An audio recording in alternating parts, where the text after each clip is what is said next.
Now, joining us in the studio this morning, our special guest is John Moore, and we're going back to the series A Face in the Crowd. So, John. Thank you very much, Phil. Good morning to you.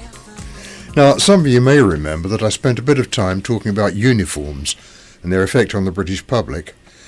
Now, I've had a couple of other experiences which show that people are not only impressed by, but quite often fail to recognise that the uniform is not quite what it should be.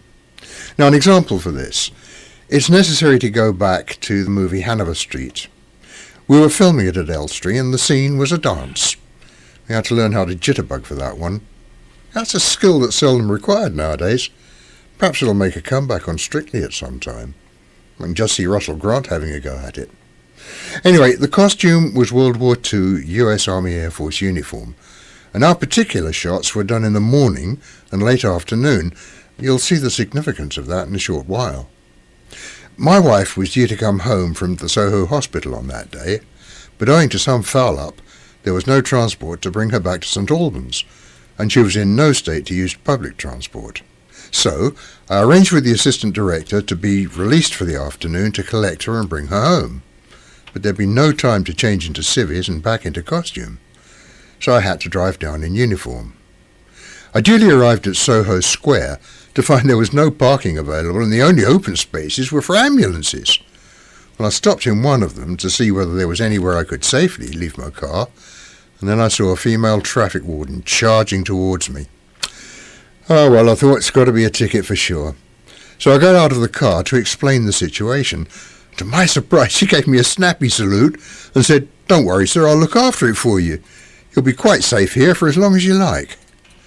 Now that uniform must have been about 50 years out of date, but she couldn't tell the difference. It also caused quite a stir when I walked into the hospital. I was treated with a deference I didn't really deserve. Anyway, we got home safely, and I was back on the set in time to start jiving again.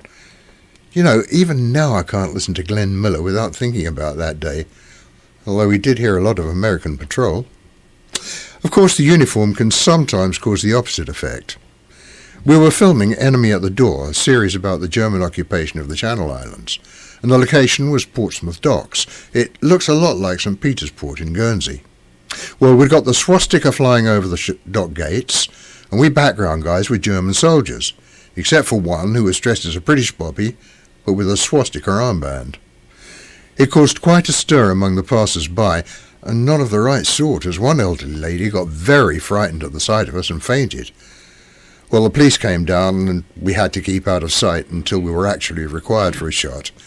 And then they made sure that no members of the public could see us.